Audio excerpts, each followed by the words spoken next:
Welcome to Popcorn Talk, featuring movie discussion, news, and interviews. Popcorn Talk, we talk movies. Hey guys, Mike Kalinowski here again with another DC Movie News Character Corner. This week, I'm so excited to talk about this character. It's the Human Target. He is one of my favorite characters.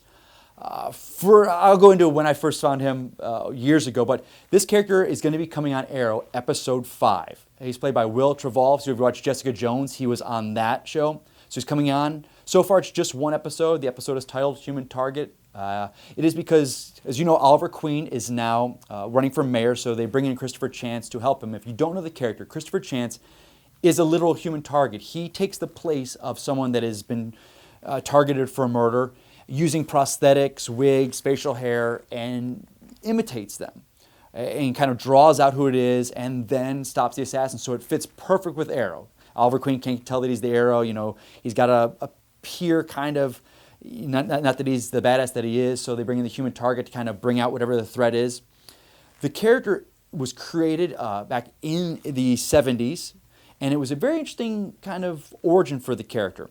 It was kind of Batman-ish. He was with his father. They were walking on the street. His father was an accountant and owed people a lot of money, so these bookies came to collect the money, and they were going to kill him. And the father's on his knees pleading not to be killed.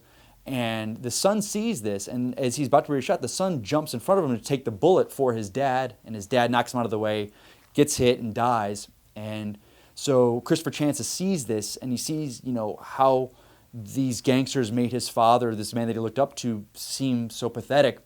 And he swore that he would never let this happen to someone else again. So from then on, he would essentially take the bullets for people that were going to be killed. You know, that was his job, that he wanted to go make sure what happened to his father never happened to anyone else again. And he developed, and in the early days of comics, especially with comics, you could see with how wigs and stuff, when they would draw it, you could do that. When it was brought into live action, a little bit more difficult. The first time it was brought in is a 1992 TV series called The Human Target, played by Rick Springfield. The show predated The Flash, but it didn't air until after The Flash. I watched that when I was younger, and I fell in love with the show, and that's when I first met the character of Human Target.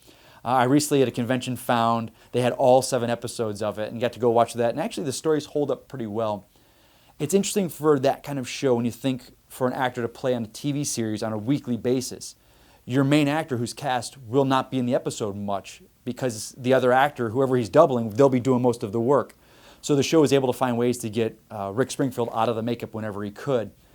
So it's a very cool concept they stuck to. But then, one of my favorite TV shows of all time, The Human Target in 2010 by Mark Valley, when he played The Human Target, they took a different angle on it.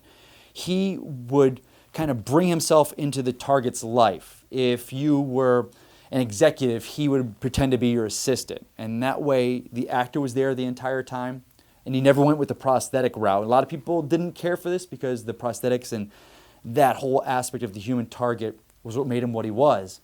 But that show ran for 2 seasons.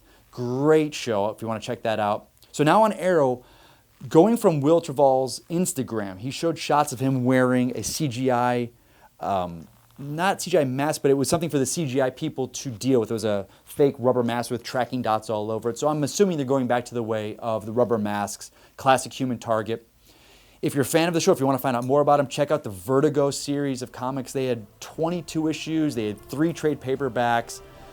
Check those out. Reach out to me in the comments. Send to me on Twitter. I'll talk to you all day about Human Target if you want, guys. So I'm excited to see him on the show. I hope he's coming back for more. He's a perfect fit for that show. Thanks for checking it out, guys. Then give us a thumbs up, leave some comments, or talk to me on Twitter at Mike Kalinowski. Check you next time.